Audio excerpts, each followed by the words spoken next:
Assalamualaikum warahmatullahi wabarakatuh. Perkenalkan, nama saya Rifda Farhana Hasan dari kelas PGMIC Angkatan 22.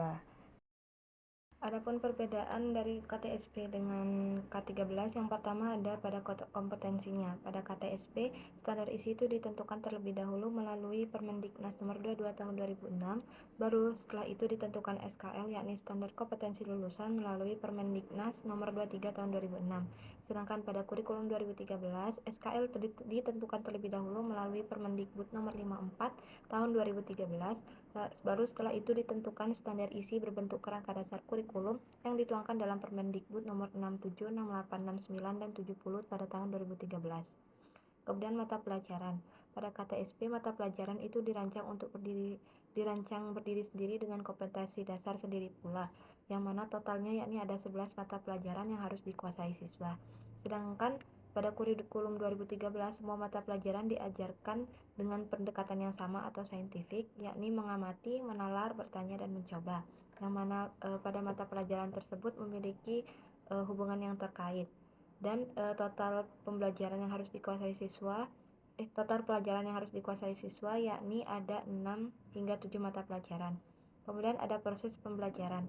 Pada KTSP, skema tematik diterapkan pada kelas 1 hingga 3 SD. Sedangkan pada kurikulum 2013, pola tematik terpadu ini diterapkan di kelas 1 hingga kelas 6. Kemudian ada penilaian. Pada KTSP, proses penilaian lebih dominan pada aspek pengetahuan. Sedangkan pada kurikulum 2013, penilaian dilakukan dengan mengukur semua kompetensi sikap, keterampilan, dan pengetahuan yang berdasarkan hasil dan proses. Kemudian ekstrakurikuler pada KTSP, yakni pramuka itu tidak wajib menjadi kegiatan ekstrakurikuler. Sedangkan pada kurikulum 2013, justru sebaliknya, pramuka menjadi kegiatan wajib ekstrakurikuler.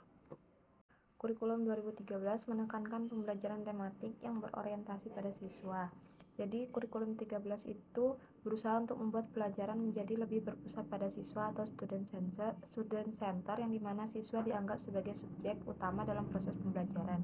Kemudian adanya pembelajaran aktif, di mana siswa itu dapat aktif terlibat dalam proses pembelajaran sehingga dapat berpikir kritis. Kemudian tematik, ciri khasnya kurikulum 2013 ini tematik, yang mana dalam berbagai mata pelajaran itu bisa digabungkan dalam satu topik atau tema-tema tertentu. Kemudian ada pengembangan kompetensi, yang dimana kurikulum 2013 ini lebih menekankan pada pengembangan kompetensi siswa tersebut daripada sekedar pengetahuan faktual.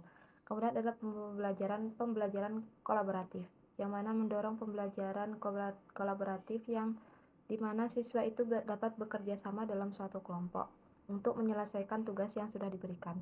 Kemudian ada pembelajaran kontekstual, di mana belajar dalam konteks yang relevan dan bermakna sehingga pembelajaran tersebut mudah dipahami oleh siswa tersebut.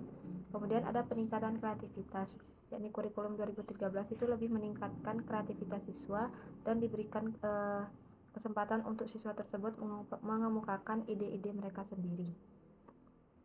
Nyata sintaks pembelajaran yang dapat diterapkan oleh guru, yang pertama adalah penetapan tujuan pembelajaran yang jelas. Jadi dapat mendefinisikan tujuan pembelajaran secara spesifik yang dapat diukur oleh siswa. Kemudian penyelenggaraan pembelajaran yang aktif, yang dalam pembelajaran tersebut guru memberikan kesempatan kepada siswa untuk aktif berpartisipasi dalam proses pembelajaran. Kemudian penggunaan beragam sumber daya. Guru dapat memanfaatkan sumber daya yang ada seperti buku teks, materi yang online seperti gambar, video, atau narasi berbasis multimedia. Kemudian ada evaluasi formatif. Jadi guru secara berkala dapat mengevaluasi itu di tengah-tengah proses pembelajaran, tidak hanya di akhir proses pembelajaran. Kemudian dukungan keterlibatan siswa. Jadi guru mendorong siswa untuk dapat mengajukan pendapat, pertanyaan, atau dapat berdiskusi sehingga menimbulkan pembelajaran yang kolaboratif. Kemudian diferensiasi instruksi. Jadi guru dapat memahami perbedaan dalam kemampuan dan gaya belajar siswa tersebut. Kemudian penggunaan teknologi pendidikan.